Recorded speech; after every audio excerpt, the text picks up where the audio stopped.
Hey guys, it's God's Comic Brad Stine, and you know what?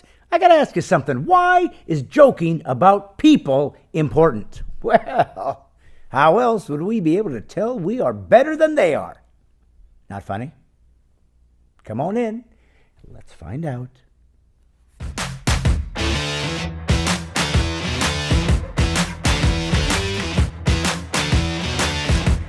Okay, let me ask you a question. What kind of a country would you prefer to live in? Do you want a society where no one gets their feelings hurt, no one is joked about, and no one ever has to learn to not take a joke personally so as not to live by feelings, but instead by taking turns laughing at our unique idiosyncrasies? Or would you prefer a country that guarantees you free speech, no matter what that might entail, but the trade-off is people will have to be able to take turns being the punchline of a joke? And by the way, I want to make clear that even though I want there to be no topic off limits in speech, that doesn't mean to say I don't believe there is inappropriate or hurtful speech and jokes. There are, but there's a difference between a joke that is malicious and ad hominem, you're ugly, and a joke equalizing differences. Let me give you an example. But it's a different time where people get upset about these things. Had a guy come up to me, hey man, I have a tat. I don't know what it is about these people. Once they get one, they can't add the ooh. I have a tat. Yeah, look, I got a tat. Ooh. We don't want to raise our tats. But if we really wanted to, here's the deal. You can always burn it off with a laser.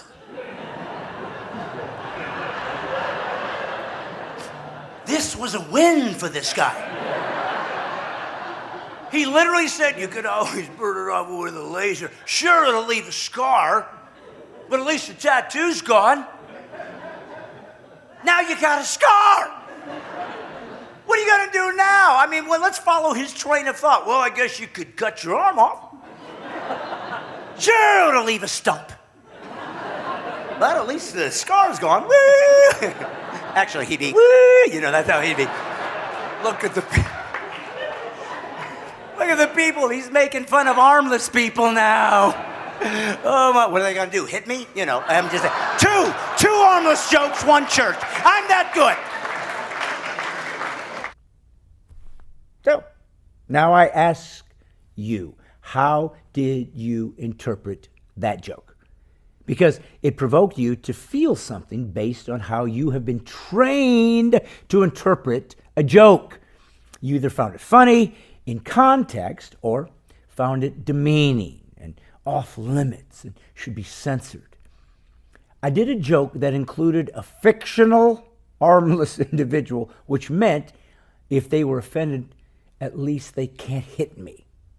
Now, some of you might have interpreted that joke as trivializing or demeaning a disability. Others see it as empowering by joking about a physical reality in the exact same manner as someone without the disability, thus being egalitarian in your justing. So, what topic exactly should be off limits when it comes to a stand-up comedy joke? The answer is, do you want to live in a free society that treasures liberty, free speech, and the free thought, as well as the right to live out these ideas in public and private without fear of government intrusion? Or do you want a society of laws that dictate what you can say, what words you can use, what is acceptable behavior, and what is forbidden to think, feel, act upon? Most people would say they prefer the former. Yet, when pressed as to should there be limitations on what people can say, they often will amend their preference to include, but we can't go around hurting people's feelings or diminishing them. So, herein lies the dilemma. This is a reality that is virtually impossible for a leftist to grasp because They've been trained to judge circumstances not by existential truth, but by their feelings. They say your free speech goes only as far as it doesn't hurt someone else. The problem is, what if someone else is hurt by some words that someone else isn't hurt by? Who gets to decide what words are hurtful? Have you ever heard the phrase, the truth hurts?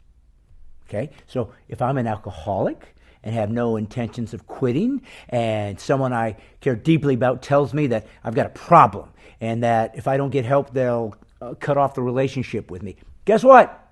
Those are hurtful words. I don't want to hear them. Don't want you to utter them. Nevertheless, if I was forbidden that luxury, I would be unable to distribute information that is not only true, helpful. It's helpful and it's healing. It's even potentially life-saving. Now, does that category of free speech correlate to the free speech with a comedy routine where someone is making fun of someone else? The answer is, believe it or not, yes. The only way free speech works, the only way speech is in fact sacrosanct, is if there are zero limitations on it. Now, the Supreme Court has ruled at times that free speech doesn't mean that you can use your speech to lie, for example. It's free speech for me to lie to you, but in court of law, that's known as perjury. It's illegal speech. Why? Because speech can actually be existentially harmful if it isn't correlating to reality and is being manipulated to harm you by deception. You see, if I deny you equal access to reality, I'm not communicating at all. I'm speaking, I'm not communicating. So if I'm using propaganda, for example, as representing an idea or some facts, but I'm actually lying to you so as to control you, then that speech becomes harmful because it's a purposeful lie to manipulate and deceive, which is a far cry from a truth that you don't want to hear. That's where false advertisement comes in, for example. I can say this, car gets 1,000 miles to the gallon in order to make a sale. So you bought it, trusting that information, which was deceptive. By lying, I stole it from you. Something I said was there, that you paid for, but it wasn't there at all. Another classic example is yelling fire in a crowded theater. But once again, that's simply another way to describe using lies to create havoc and or endangering others, right? Remember, the use of lies as forbidden was actually set in stone, literally, by the ultimate lawgiver in the Ten Commandments, when God himself said, "Thou shalt not bear false witness against your neighbor." So, the issue we often find ourselves in is when someone believes that speech that might make a marginalized group uncomfortable or insulted is forbidden. Well, keep in mind that this is also a legitimate way to discern if some form of restrictions on human autonomy are used equally across the board. Let me give you an example, though, through a joke. There are men that say that if they identify as a woman, they actually are a woman. Their male body hasn't changed, their male chromosomes haven't changed, but only their self-perspective and identify. That is subjective to them. Now, if simply uttering the words "I identify" magically transforms the subject into that which they have decided is true, then wouldn't it have to work for everybody? For example, if I say, "I believe you are still a man," you could say, "You are misgendering me, and thus you don't have the free speech to utter such a claim." Couldn't I then say, "But I identify as someone who is right about their perspective that you are still a man"? So now we have two separate autonomous agents claiming an existential reality based on how they identify. So if one subject is given the right to such a perspective and the other isn't, then we aren't talking about free speech at all. But instead, we're looking at one group of humans subjugating and enslaving another as to how they may think, believe, and live their lives. I could have sworn the left said slavery was wrong. Yet here it is in all its glory, raising its tyrannical head and controlling a group of people they disagreed with and have decided are less human and so don't deserve equal rights. Keep in mind, though, that the champions of slavery during the Civil War were Democrats. Once the Civil War ended, and a large swath of Americans did not want to cede freedom and autonomy to blacks, the Ku Klux Klan was created. Created, I might add, by Democrats. Yet, whenever the slanderous usage of KKK is tossed around and ascribed to a group, it's always leftist Democrats who ascribe it to Republicans. So, there's a real-time example of free speech manipulated to purposefully attack, malign, slander, marginalize a group of people, and the entire concept is a lie. That is why we put restraints on speech if it is literally used as a cudgel against others. Again, big difference between information I don't like, don't want to hear, and information that is false. As the famous author Tom Wolfe once said in regards to postmodernism, language is merely one beast using words as tools to get power over another beast. Now, in regards to comedy, there's another element at play. Sometimes we use stereotypes to find funny in others.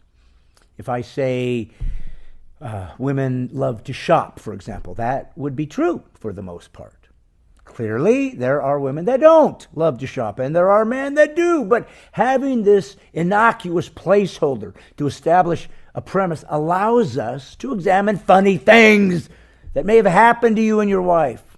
You see, part of what makes comedy work is it's based on truth. That's why the funniest stuff usually comes with someone saying, "Ha, that's happened to me," or "I've thought of that."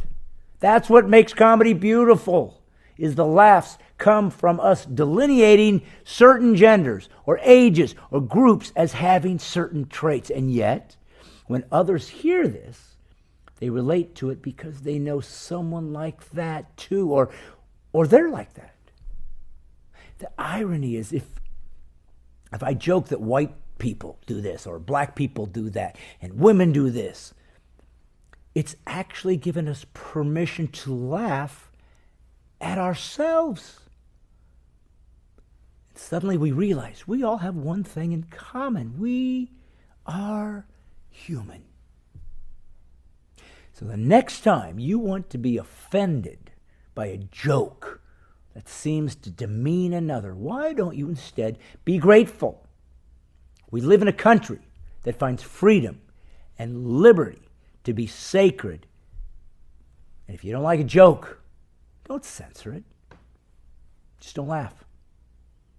If you want that freedom, you'll have to have the courage and the maturity to give it to others as well. This is God's Comic, Brad Stine, and I'm still going to be telling them jokes. Come see me live if you want to. Oh, and by the way, PC free, liberty. All right, folks, this is no joke. Go right now to Brad Stine Has Issues YouTube channel and subscribe and share it to 4,000 people immediately. I'm not kidding. Nothing to laugh about. Go subscribe immediately. The IRS is on my back saying you need to pay big money to have this YouTube channel. I'm lying to you. But if it made you laugh and made you go subscribe, it was worth it. Now you're going to go have to re-watch this episode to see if I screwed up.